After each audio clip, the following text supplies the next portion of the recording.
pa 1 April 2026 ndi tsiku limene panatuluka chikalata chosonyeza kukwera mitengo kwa mafuta, ndipo boma kudzera mu bungwe lija la Malawi Energy Regulatory Authority MERA lidafotokoza kuti izi zinali chotere chifukwa cha nkhondo imene ili mdziko lija la Iran. Ngakhale kuti izi zinali choncho, komabe bungwe lidafotokoza kuti mdziko lino muli mafuta okwanira amene tingathe kugwiritsa ntchito kwa kanthawi. Koma kodi pofika pano zili chotere? Nanga kodi mafuta awa alipobe ngakhale mdziko la Iran muli nkhondo monga muja analonjezera kuti alipo okwanira? Tete tikhalire limodzi mu video yonseyi pano pa Samavita YouTube channel.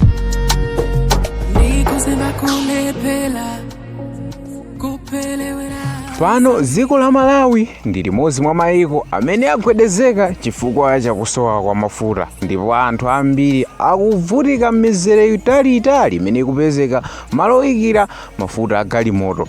Koma ngakhale malo amukudzaza chotere, mafuta onso sakupezeka. Kodi kwenikweni vuto nchani? Paja tinawuzidwa kuti mafuta awa alipo ochuluka ngakhale akwera mitengo. Panonso boma lomweli labwera pamtetere kudzera ku bungwe limene la Malawi Energy Regulatory Authority kufotokoza momveka bwino kuti mafuta awa asowanso chifukwa cha kusowa kwa ndalama zakunja zimene amagwiritsa ntchito kugulira mafuta awa. Izi zili chotere chifukwa chakuti boma siligwiritsa ntchito ndalama za mdziko lino kukagulira mafuta m'mayiko akunja, ndipo mayiko akunjawa akana kuti boma ligule mafuta awa pa ngongole. Ngati boma silipangapo zinthu mwachangu, anthu akhala pa mavuto akulu zedi chifukwa malo oyikira mafuta osiyanasiyana mdziko lino muli mizera italiitali ngakhale kuti mulibenso mafuta awa. Bungwe lija lopanga magesiso mdziko lino lakhuzidwa kwambiri chifukwa cha kusowa kwa mafuta kumeneko, ndipo zimenezi zisokoneza ngakhale ntchito yawo. Kusowa kwa ndalama zakunjaso mdziko lino kupangisa bungweli kuti zipangizo zimene amagula mayiko ena akunja pokonzera zinthu zokwezera mphamvu za magesi zifike mochedwa mdziko lino chifukwa cha kusowa kwa ndalama zakunja zombolera zipangizozi.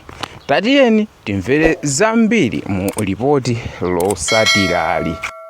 Boma lavomera kuti vuto lakusowa kwa mafuta a galimoto mdziko lino ndi lalikulu kwambiri, ponena kuti kunkhokwe za mafuta kulibe kalikonse.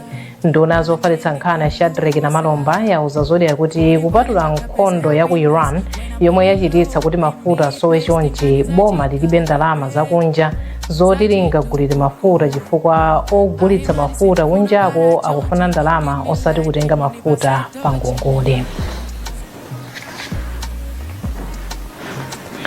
Pakadali pano ku Mzuzu, anthu ambiri oyendetsa galimoto ndi njinga za moto agwidwabe njakata kamba kuti malo ambiri omwetsera mafuta a galimoto alibe mafuta. Mmodzi mwa oyendetsa njinga ya moto Ankonti Nyirenda wadandaula za vutoli limene akuti lasokoneza bizinesi yawo. Grant Simfukwe walemba ripoti ili. Kusowa kwa mafuta a galimoto mdziko muno tsopano ndi vuto lalikulu pomwe malo ambiri omwetsera mafuta a galimoto mulibe mafuta. Izi zapangitsa anthu ena omwe akupezeka ndi mafuta kumagulitsa pa mitengo omwe ndiyokwera. Ku Mzuzu, anthu oyendetsa galimoto ati izi zikukhudza moyo wawo wa tsiku ndi tsiku.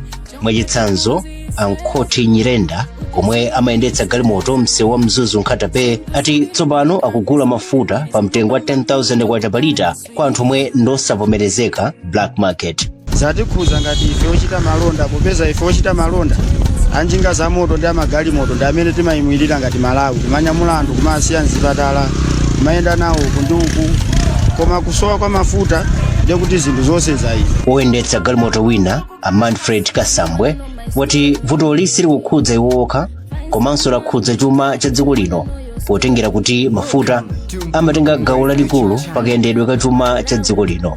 Iwo ati akukhulupirira kuti pakanali pano boma likuchita chothekera pofuna kuthana ndi vutoli. Ndi nkhani yokhumudwitsa. Of course tamva nkhani zingapo. Tamva za nkhondo imene ili ku Iran, imene mwinanso yakhuza kwambiri mwina ma suppliers a dziko lino komano tikukhulupirira kuti boma lichitapo kanthu malingana ni ndondomeko ya kuti mafuta muno samasupplies atavute chifukwa ndipo Augustin Jere omwe amakhala ku dera la Luwinga ati boma lizipereka mwamsanga mauthenga okhudza kusowa kwa mafuta ndi zomwe likuchita pothana ndi vutoli. Pakadali pano mtengo ovomerezeka wa mafuta galimoto petrol ndi 6,672 kwacha pa lita pamene diesel ndi 6,687 kwacha pa lita. Tidakali pa nkhani yakusowa kwa mafuta galimoto, bungwe la anthu ogula mdziko lino la Consumers Association of Malawi KAMA lapempha bungwe la MERA komanso kampani ya mafuta ya NOCMA kuti afulumize kupeza njira zopezera mafuta galimoto pofuna kuchepetsa vutoli mdziko lino. Mkulu wa bungwe ya John Kapito wati kusowa kwa mafuta mdziko lino kwasokoneza kwambiri ntchito za malonda pomwe pano mafuta awo akupezeka mokwera kwambiri pa msika osavomerezeka. Sabata zingapo zapitazo bungwe la MERA linati kusowa kwa mafuta ako ndi kamba ka nkhondo yomwe ikuchitika ku Iran yomwe yasokoneza kayendedwe ka mafuta pa dziko lonse. Benson Kamonjola walemba ripoti ili.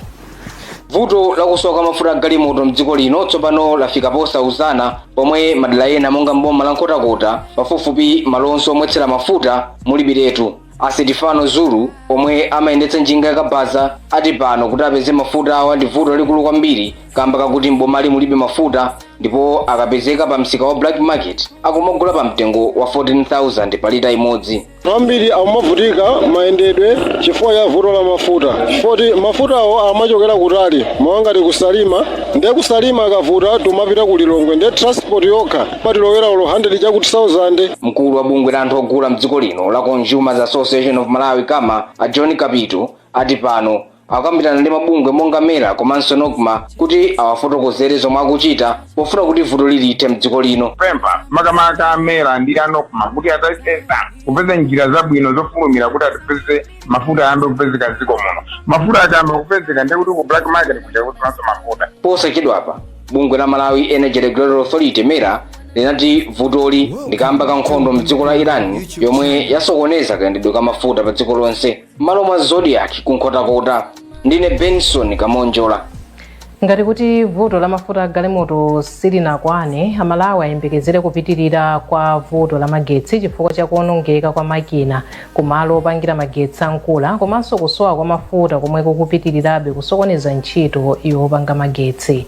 Bungwe la Electricity Generation Company Malawi Limited GENCO ndikuti kusowa kwa ndalama zakunja kwachedwetsa kugula zipangizo zofunika pokonza makina omwe anaonongeka ndipo zilengera mwezi kuti zifike mdziko lino kuchoka kunja. Pakadali pano olankhulapo pa zochitika mdziko Alinda Kunthembwe wadandaula kuti mavutowa akhalapo kwa nthawi yayitali ngakhale okhala ntchito zofuna kukonza izi.